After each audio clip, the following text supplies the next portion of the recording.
Let's pray. Salamat po, Panginoon. Napakadakila po ninyo sa aming buhay. Kaya sa umagang ito, Panginoon, kami po ay narito upang ikaw ay purihin. Because you are God, the grateful, tapat, makapangyarihan, at nais kaming pagpalain sa aming buhay. Salamat po. Ang lahat ng kapurihan at pasasalamat ay binabalik namin sa pangalan ni Jesus. Amen. Praise God. Maupo po tayo. Yan, maraming salamat po sa ating bagong mic. No? Hindi po si Mike ang nagbigay nito. Pinag-ipunan to ni Brother Joseph at ni Brother Marvin. No, isa sa mga katatayan natin.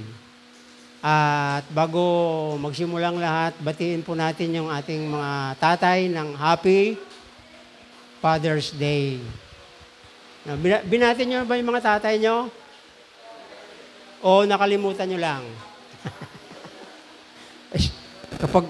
Kapag tayo humingi ng ating mga baon at mga allowance sa ating mga magulang, gabi pa lang, ipinaalaala na natin. Pero yung mga simpleng bagay na dapat naman talaga i-appreciate natin para sa ating mga magulang, nakakalimutan natin. Praise God. Magandang umaga. Praise God. Napakaganda po nito ng ating mensahe. Ngayon po ay Father's Day. Dahil po tayo ay mga Pilipino na napakaraming mga abubot, napakaraming mga tradisyonal na mga ginagawa sa buhay, ay sangayunan na lang natin ito. Praise God. Pero sa katotohanan, wala pong Father's Day sa Bible. No? Purihin ang Panginoon. Yan po ay mga tradisyon. No? Purihin ng Diyos. Napakabuti po ng mensahe ng ating Panginoon ngayong umaga. Sa Deuteronomio chapter 6, verse 1 to 9. Praise God. Dito po sa mga salitang ito, palagi pong binabanggit, no? Si Abraham, si Isaac, at si Jacob. At palagi din pong binabanggit dito yung Egypt o yung Ehipto. Now, kung napansin po natin, praise God, ano po ba yung mga salitang ito na nais ipaunawa sa atin ng Panginoon ngayong umaga? Praise God. Yan. Verse 1, sundan po ninyo ako. Ito, ang mga kautusan at tuntuning ibinigay niya sa akin na siya'y inyong susundin sa lupaing iyong sasakupin. At ang mga ito, ibinigay sa inyo ni Yahweh at sa inyong mga anak at sa mga susunod na saling lahi upang magkaroon kayo ng takot sa Kanya. Kung ito'y susundin ninyo, hahaba ang inyong buhay. No, yun po ay verse 1 and 2. Nandoon po yung salitang sundin. Sumunod tayo.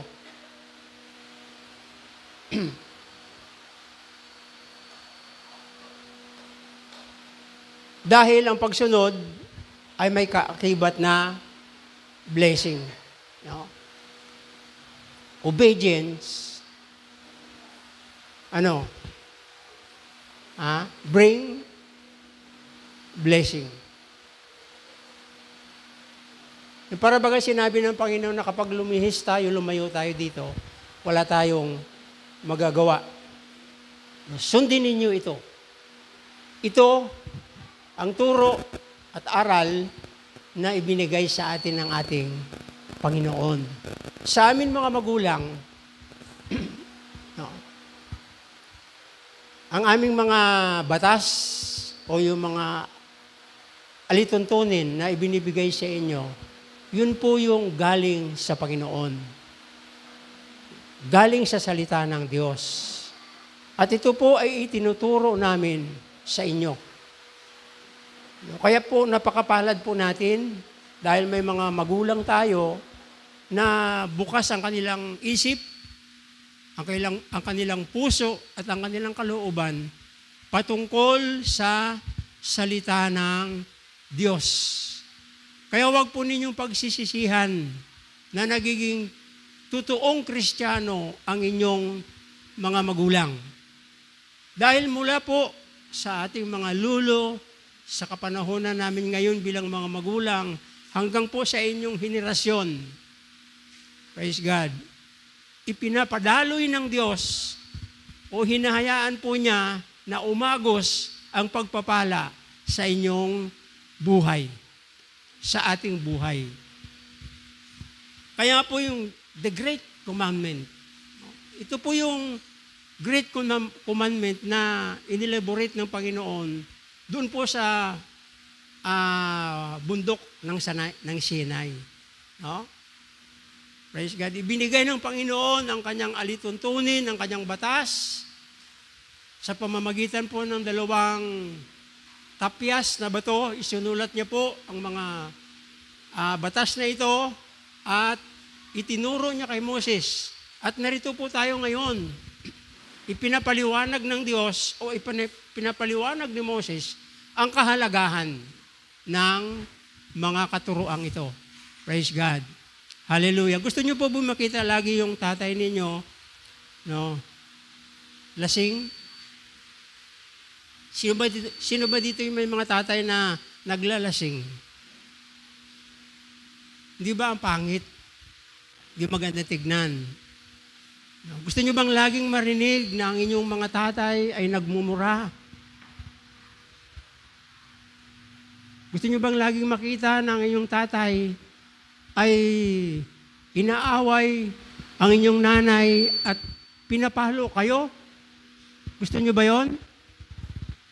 Praise God. Kaya po dapat ngayong umaga magpasalamat tayo dahil may mga magulang tayong Kristiyano. Bagamat sa panahon natin ngayon, hindi pa po natin itong lubos na naunawaan dahil po sa mura yung ating isipan, hindi pa po tayo dumating sa... No? Pero kaming mga magulang, ginagawa namin ito para sa inyong kabutihan. Ang salita na aming inaaral, itinuturo sa inyo, ay galing sa Diyos. At itinuturo namin ito sa inyo upang mamulat ang inyong puso at isip sa katotohanan na mayroong Diyos. At ang Diyos na ito, na aming nakilala, subok na, ay siyang Diyos na ibinibigay namin sa inyo upang ang inyong mga buhay ay pagpalain. Maraming mga magulang o walang mga magulang na nag-iisip para sa ikasasama ng kanyang mga anak. Ang isang Kristiyanong magulang, ang kanyang pag-iisip ay laging para sa kabutihan sa future ng kanyang mga anak. Kaya po dito, kung mapapansin po natin, ano po? Ito, ang mga utos at mga alituntunin na ibinigay sa inyo ng Diyos, Diyos ninyong si Yahweh, na dapat ninyong ipamuhay. Dapat ninyong i-apply sa inyong buhay, sabi dito. Ayan o, verse 2. Ang mga ito ibinigay sa inyo ni Yahweh at sa inyong mga anak at sa mga susunod na saling lahi upang magkaroon kayo ng takot sa Kanya. Praise God. Mahalaga po na magkaroon tayo ng takot sa Diyos. Praise God. Kasi kapag ang takot na galing sa Panginoon ay wala sa ating mga puso, nangangahulugan po ito na hindi po tayo magtatagumpay. Praise God. Sa panahon ngayon, maraming mga kabataan, maraming mga anak na hindi na po sila natatakot unang-una sa kanilang mga magulang. Mapalad tayo.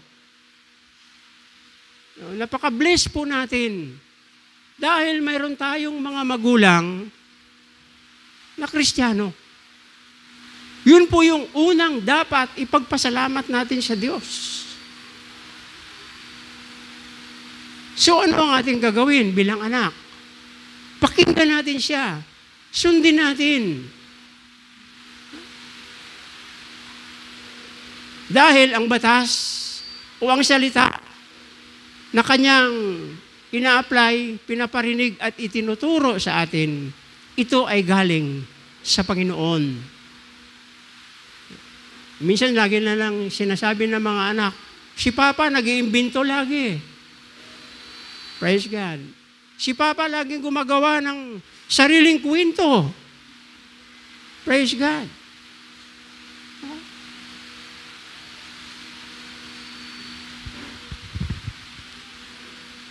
Sundin ninyo. Dahil ang pagsunod ay magbubunga ng pagpapala. Pagkatapos, verse 3,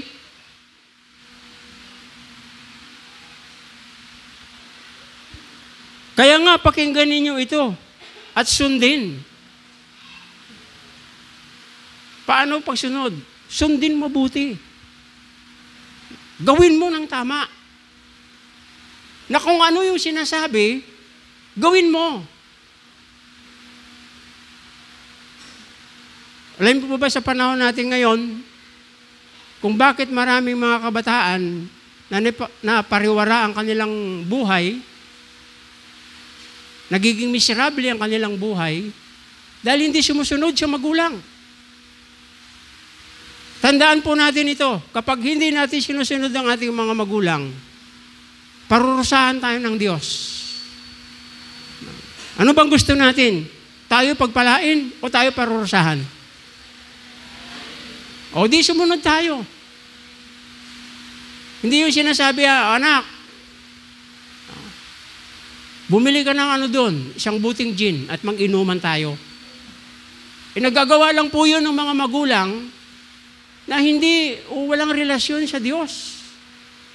Maging tayong mga anak, mayroon po tayong authority, mayroon tayong kapangyarihan na paalalahanan, sawayin, ituwid, pagsabihan ng maayos ang ating mga magulang. Pagsabihan natin sila with respect.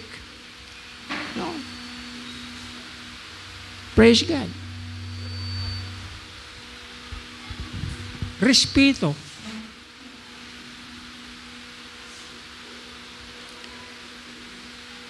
Kaya ako minsan may mga anak, aantayin muna nila natulog na ang kanilang tatay bago sila umuwi. Kasi pagising pa si tatay, si papa, sermon ang aabutin. Marami dito niyan sa amin.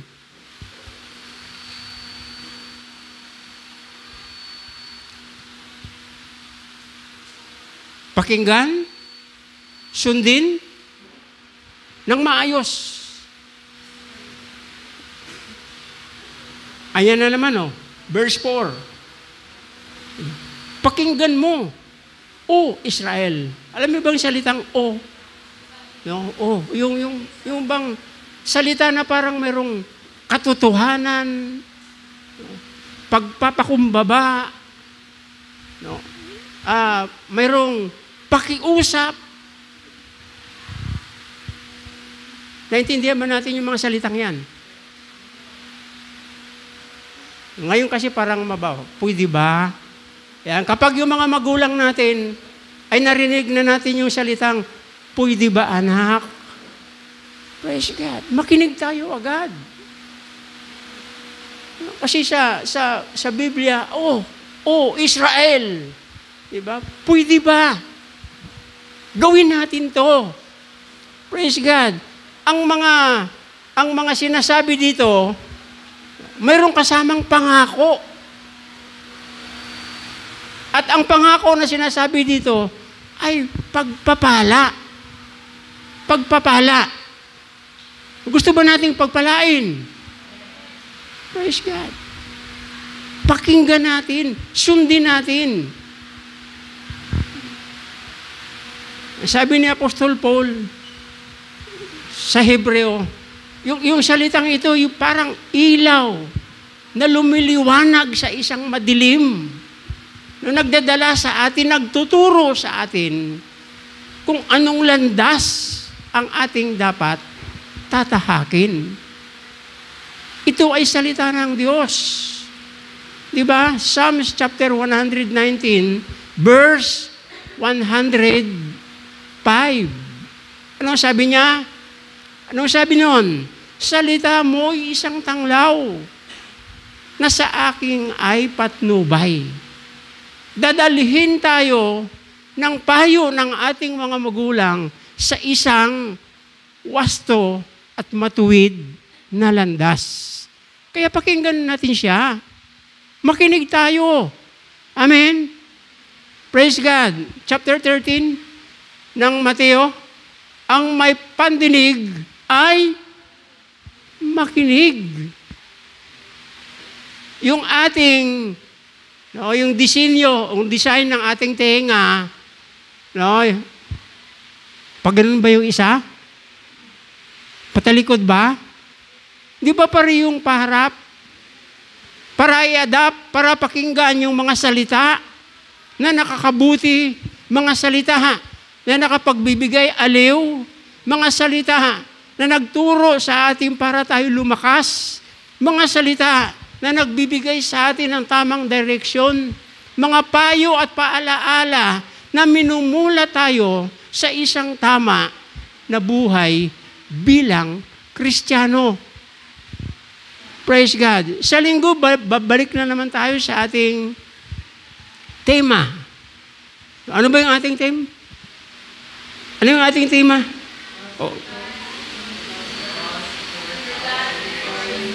For God's victorious next generation. Maniwala kayo sa akin at hindi. Ang mga katuruan ito at mga salitang ito ay para sa inyo.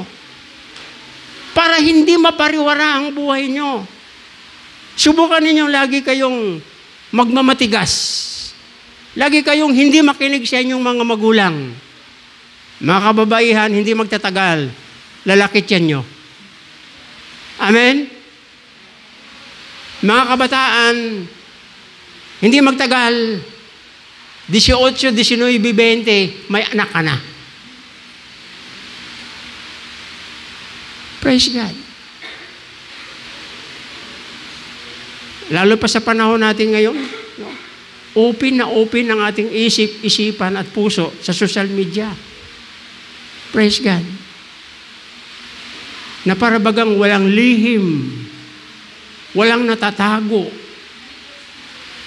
Purihin ang Panginoon. Kaya sinabi ito ng Panginoon, ang layunin niya upang kayo ay pagpalain. Hindi masama ang itinuturo ng ating mga magulang. Kaya pakinggan natin siya. Si Yahweh lamang ang ating Diyos. Bakit lagi niya sinabi, si Yahweh lamang ang ating Diyos. Praise God. Dahil alam ni Moses na yung binabanggit dito na lupang pangako or promised land, maraming mga Diyos yung lugar na yon. Alam niyo ba kung ano nakatira doon? Mga Amuero, Jebusyo, Cananeo, Moabita. Ano ba yung nakatira doon? Kanya-kanya yun silang Diyos. Kaya palagi sinasabi ng Panginoon ni Moses dito, si Yahweh lamang ang iyong Diyos. Kasi alam niya, alam ng Panginoon, na pagdating nila sa lupa na ipinangako sa kanila, gagawa sila ng mga mali at sila'y sasamba sa mga hindi totoong Diyos. Tandaan po natin, kapag tayo lumihis, kapag iwalang bahala natin, ang salita ng Panginoon ngayon na ating napapakinggan, sa halip na pagpapala, ano ang ibibigay ng Diyos? Sumpa. Sa halip na pagpapala, ito ay pagpapalo. Paluin ka ng paluin ng Panginoon. Praise God. Sinasabi ko po ito sa inyo sa umagang ito para hindi po tayo ay dumating sa araw ng pagsisisi. Noon na parabagang wala na tayong magawa. Praise God. Ang gospel ngayon, ang salita ng Diyos ngayon, open. Kahit saan sulok ka pumunta, sa television, sa radio, sa mga ngaral. Praise God. Ano po? Palagi at palaginan po natin maririnig ang salita ng Diyos. Praise God. Hindi na po natin kailangan yung bagong presidente, mga bagong senador at mga congressman. Kailangan po natin ang ating mga isipan ay baguhin natin. Ang ating buhay ay baguhin mo sa tulong ng makapangyarihan na salita ng ating Diyos. Praise God. Asa tayo sa gobyerno? Sila lang nga hindi nagkakasundo. Nag-aaway-away. Tayo mga mamamayan, kawawa. Sino yung ating asahan? Sinong asahan natin? Matthew chapter 5, verse 3. Sige, tingnan ko kung kabilis magbukas ng Bible. Matthew chapter 5, verse 3.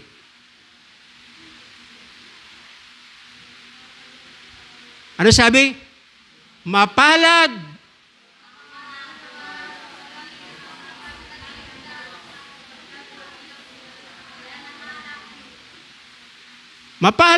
ang mga taong wala nang inaasahan kundi ang Diyos. Praise God. Kanino na tayo aasa?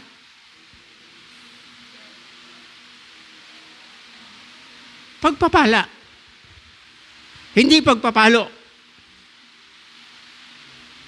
Gusto ba natin ng pagpapala o pagpapalo? Kaya nga marami tayong iniisip. Marami tayong plano. Marami tayong nais na gawin. Hindi natin makamtan. Hindi natin magawa. Kasi, hindi tayo nakikinig sa ating mga magulang.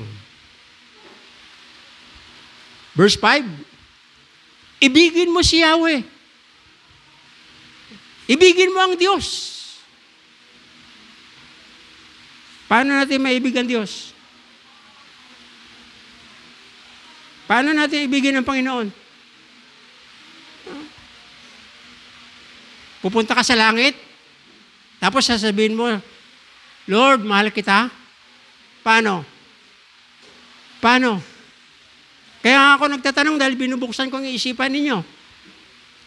Paano natin ibigin ang Diyos? Number 1, mahalin mo ang iyong magulang. Amen? Praise God. Kaya yung mga kabataan na hindi marunong magmahal sa magulang, ay hindi yan nagmamahal sa Diyos. Magulangan natin, nakikita natin, hindi natin mamahal. O hindi man lang natin masabi, Opa, Ma, Nay, Tay, Jollibee man lang tayo dyan. O, di ba?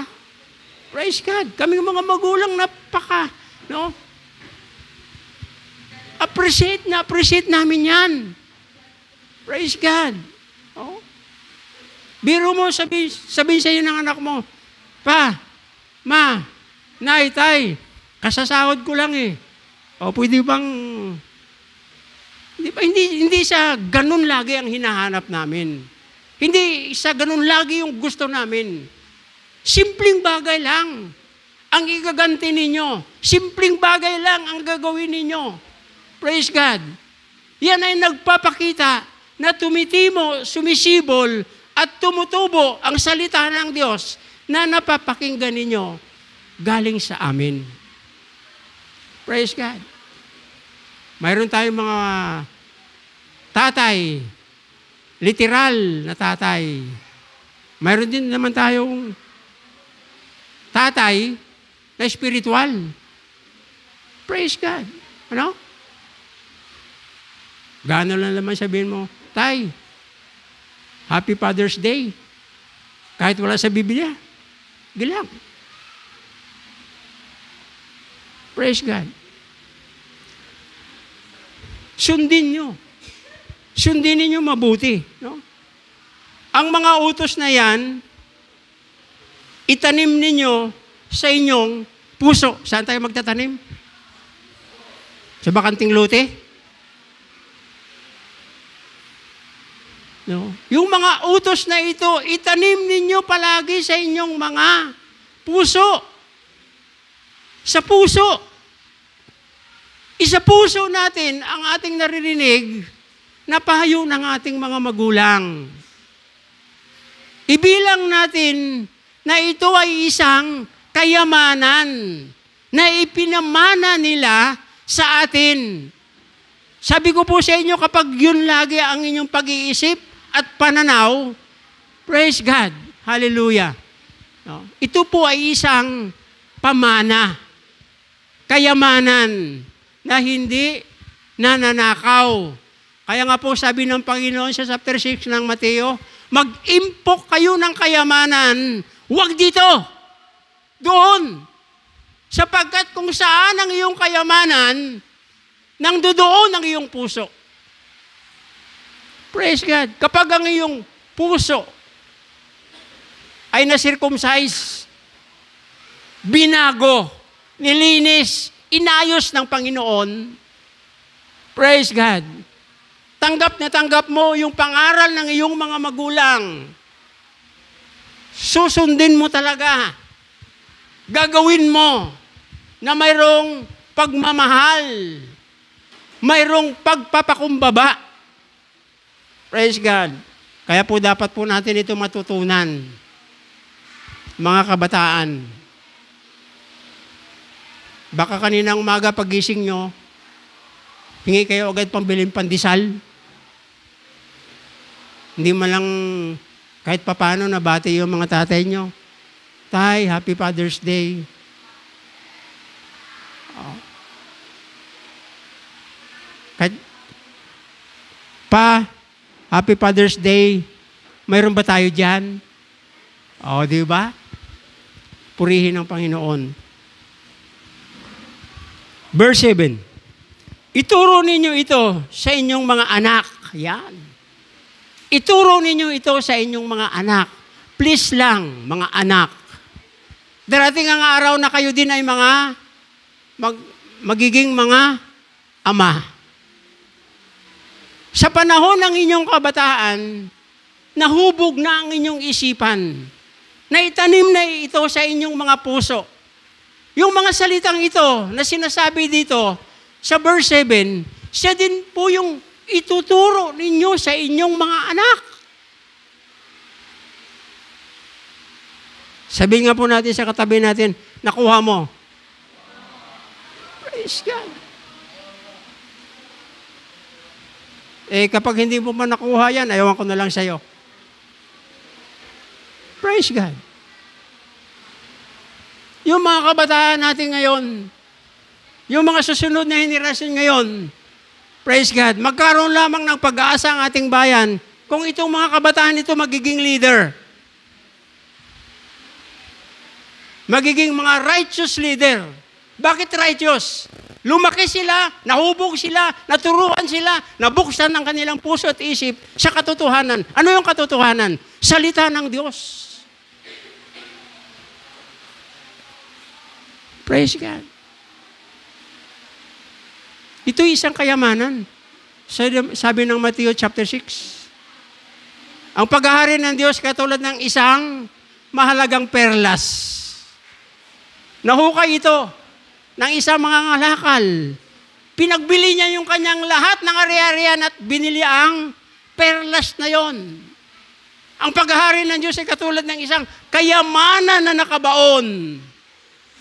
Nung mahukay ito, ng may-ari ng bukirin, bininta niya ang kanyang lahat na ari-arian at binili ang bukid na yon. Praise God. Kung kayamanan lang, gusto ba natin magiging milyonaryo? Tapos yung milyon-milyon na pera natin, yun yung ating isipin na ipamana natin sa ating mga anak? Yun ba? Alam nyo ba, pag marami ka ng pera, milyonaryo ka na, kukunin ka na ng Panginoon, alam mo ba kung ano mangyayari sa mga anak mo? Sila mag-aaway. Hindi na magkasundo yung mga yan. Maghahablahan na yung mga yan. Kukuha ng sari-sariling abogado yan. Praise God. Pero kapag ang ating mga anak ay nahubog na turuan at bukas ang kanilang puso sa salita ng Panginoon, yun ang tunay na kayamanan. Karunungan. Kayamanan na maaari nating ipamana sa kanila. Verse 8.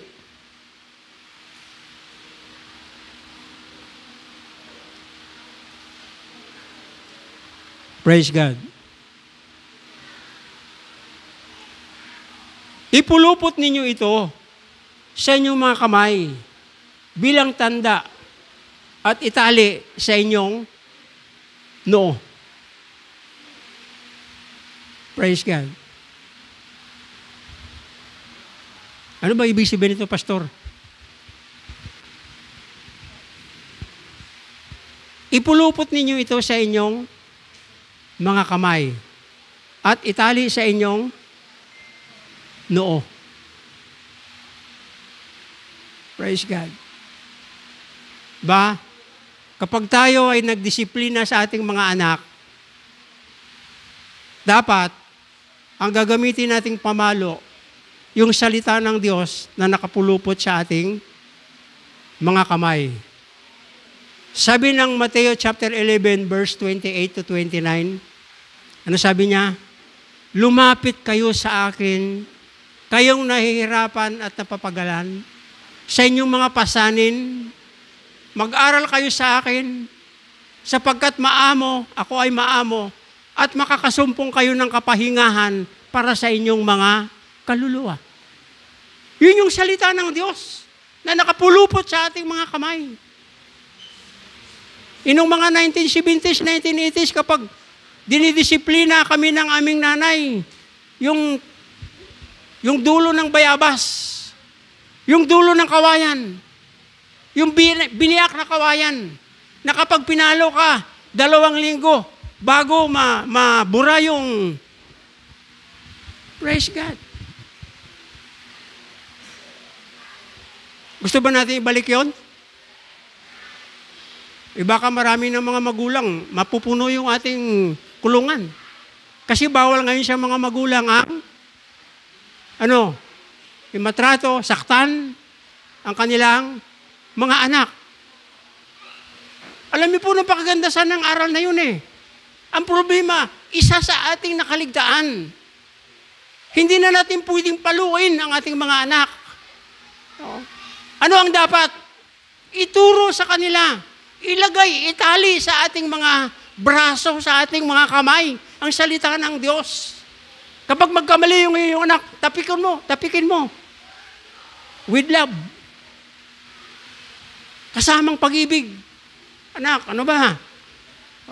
Ako yung trabaho ko sa mga anak ko eh. Si Michael, lagi ko tinatapik niya siya. No? O ano ba? Praise God. Ibang tapik na mayroon dating. O pag tinapik ko, alam niya na yan. Walang pangbiling vitamins to. Hallelujah. Praise God. Di ba napakasarap ng aming pakiramdam bilang isang magulang na na-appreciate, no? Appreciate talaga namin yung mga ginagawa nyo para sa amin. Praise God. Praise the Lord. Hallelujah. No? So, magulang.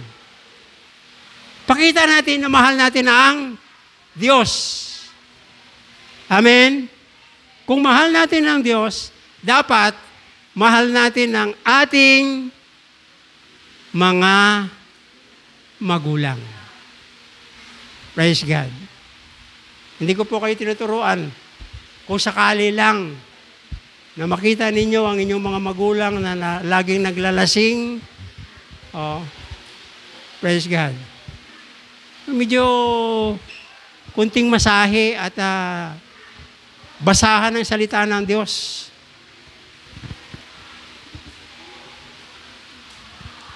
Ipulupot ninyo ito sa inyong mga kamay bilang tanda, itali sa inyong noo. Praise God. Praise the Lord. Ano ba ibig sabihin na itali sa inyong noo?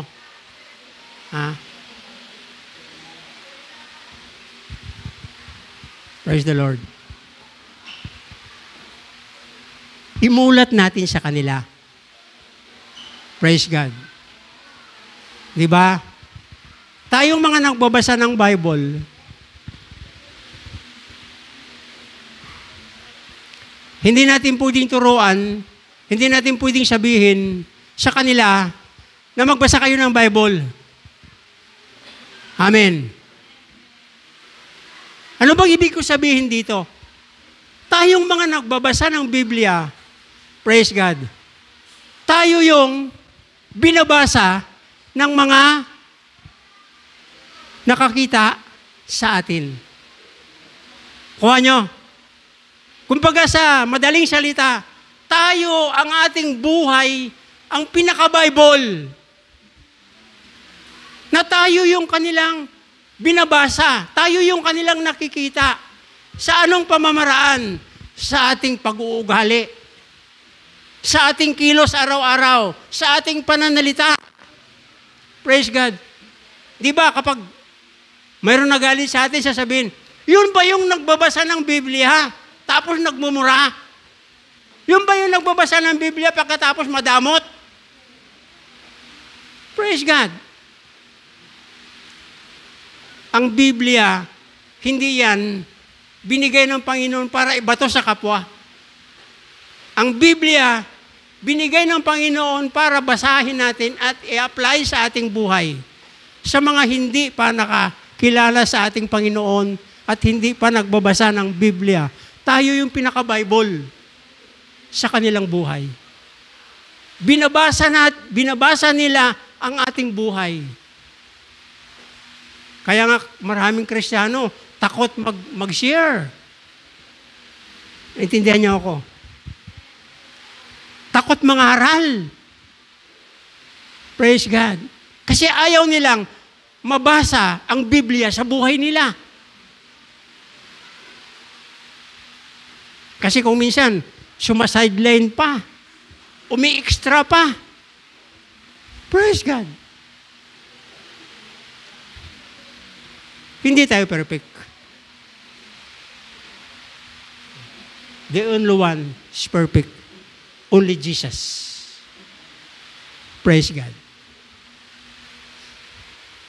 Ay, hindi ako gagawa kasi hindi ako perfect. Kailan ka gagawa? Pag perfect ka na, ay hindi mangyari yan. Kasi, no one can perfect. Walang isang matuwid. Sabi ng Roma 3:23. Walang matuwid kahit isa. Lahat ay nagkasala. Praise God, yung kanilang bibig para mga bilanggo, mga libingang bukas. Para mga nitso. Makinis, maganda sa labas, yung loob, punong-puno ng kalansay. Yan ba, gagawin pa natin katuwiran?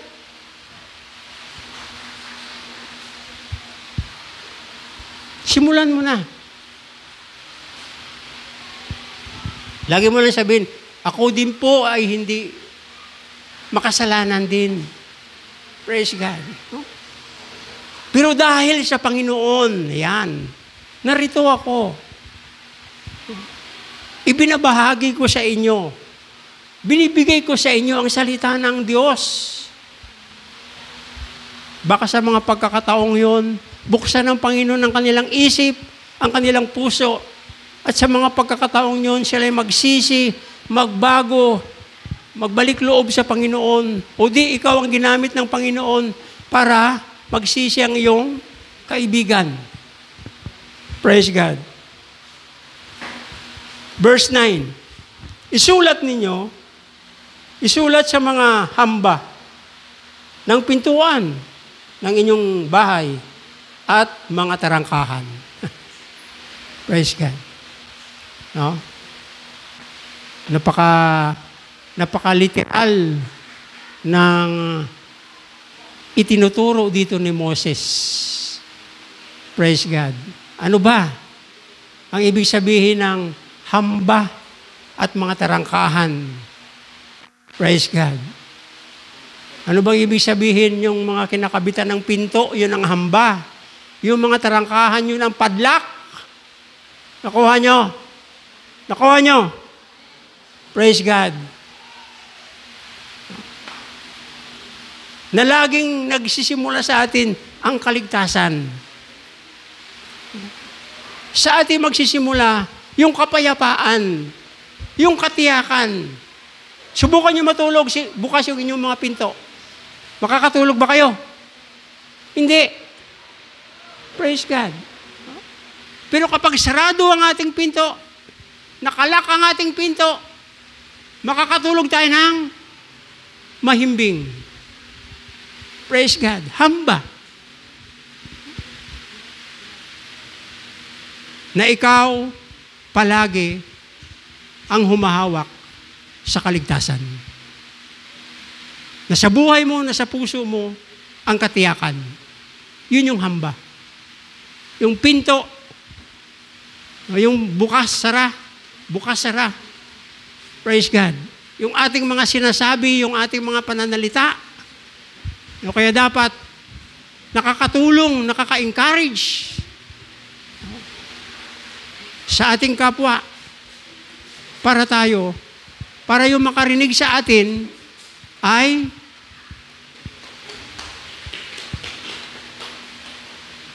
maunawaan nila at makilala nila na tayo talaga ay namumuhay sa salita ng ating Panginoon. Praise God. Dadalhin kayo ng Diyos sa lupain, na sagana sa lahat ng inyong pangangailangan. Ayan verse 10.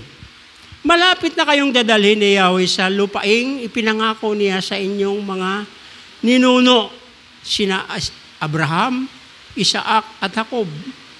Maninirahan kayo doon sa malaking at magandang lungsod. Praise God.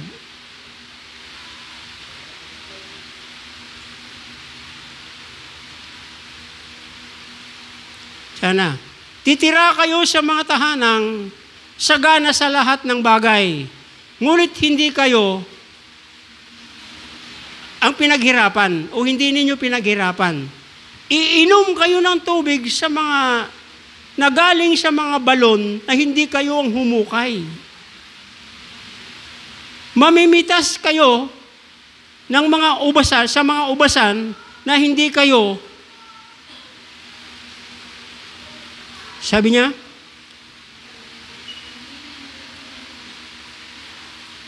praise God. Nasaan na tayo? Ako yung naligaw. No? Maninirahan, sabi niya,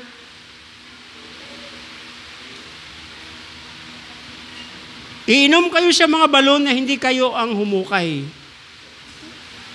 ng tubig. No? Tapos sabi niya, mamimitas kayo ng mga ubas at mga olibo na hindi kayo ang nagtanim. Kayo mayroon na at kayo ay mayroong masagana o kayo ay mananagana sa lahat ng bagay. Huwag na huwag ninyong kalimutan si Yahweh na naglabas sa inyo sa Ehipto, sa bayan ng pagkaalipin. Praise God. Si Abraham, si Isaac, at si Jacob, pinangakuan ng Diyos. Bagamat hindi nila narating yun, nakarating ang kanilang mga susunod na lahi. Praise God. Ano pang sunod? No? Kayo ay titira sa mga tahanan na hindi kayo nagtayo. Iinom sa mga balon na hindi kayong humukay. Mamimitas kayo ng bunga ng ubas at mga olibo na hindi kayo nagtanim. Praise God. Pero sabi niya, huwag na huwag ninyong kalimutan si Yahweh. Praise God. Dahil alam ng Diyos na ang pupuntahan ng mga Israelita, maraming, praise God. Kapag tayo magpuri, kapag tayo maglingkod, kapag tayo magdisipulo, kapag tayo magiging alagad ng ating Panginoon, ang Diyos lang ang ating itataas. Sa umagang ito, mga anak, mahalin ninyo ang inyong mga magulang. Alang-alang sa Panginoon. Sapagkat ito ay utos na may kalakip na pangako. Ikaw ay giginhawa at lalawig ang iyong buhay dito sa lupa. Kung hindi nyo pa nabati ng Father's Day ang inyong mga tatay, mamaya pagdating sa bahay nyo, o kaya gamitin nyo na yung cellphone nyo pagkatapos nito, at batiin ninyo sila. Sabihin ninyo, Tay, Pa, Daddy, Happy Father's Day. Matutuwa na yun. Matutuwa na. Malamang yayakapin ka ron. Hagkan ka nun.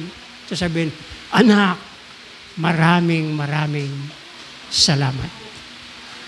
Praise God. Sundin natin ang Diyos. Mahalin natin ang Panginoon. Dahil siya lamang ang Diyos, wala nang iba. Praise God. Diyos na nagligtas sa atin, Diyos na nagmamahal sa atin, ibinigay niya ang kanyang bugtong na anak upang ang sino mang sumampalataya hindi mapahamak. Praise God. Itali sa braso, itali sa noo, isulat sa hamba, sa pintuan. Praise God. At baga sa ano, i-apply natin, ipamumuhay natin, praise God, ang salita ng Diyos. Sa ating pagpasok, sa ating paglabas, dala natin ang salita ng Panginoon. Nakakapit sa isang matibay na hamba ang ating mga pintuan. Na sa ating pagpasok, lagi natin kasama, taglay sa ating buhay ang salita ng ating Panginoon. Tayo po yumuko at manalangin. Ama, salamat po sa umagang ito. Ang iyong mga salita ay makapangyarihan. Kaya Panginoon, salamat po sa buhay ng bawat pamilya. Mga anak namin, Panginoon, pagpalain po ninyo ang kanilang buhay. Dahil bilang mga magulang, wala po kaming hinahangad ng mga anak namin ay magiging successful sa kanilang mga plano.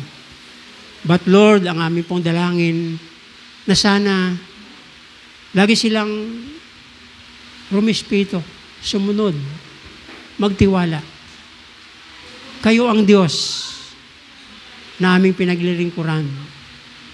Kaya Panginoon, gawin ninyo ang nararapat para sa aming mga anak.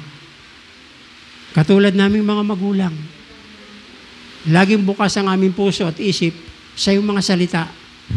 At kung ano man po yung mga salita na nakasulat sa aming pintuan, na nakasulat sa aming mga hamba, nakatali sa aming noo, nakatali sa aming mga braso, Panginoon. Siya po yung aming ituro sa kanila upang magiging pagpapala at matagumpay ang kanilang buhay. Salamat po, Panginoon, sa umagang ito. Ito po, maging sa buhay ng mga katatayan, Panginoon. I-bless po ninyo ang aming buhay. Bigyan po ninyo kami palagi ng ibayong kalakasan para patuloy naming masuportahan ang aming mga anak. Mapalaki namin sila sa turo at alituntunin ng iyong mga salita. Sapagkat alam po namin mga magulang na ikaw lang, Panginoon, ang makapagbibigay ng tagumpay sa aming mga anak. Kaya bigyan mo rin po kami, Panginoon, ng kababaang puso, isip, Panginoon, malinaw na pagpaplano, Panginoon, para sa aming mga anak. Salamat po, Panginoon, sa buhay ng bawat isa. Salamat po, Panginoon, sa buhay ng mga katatayan sa umagang ito.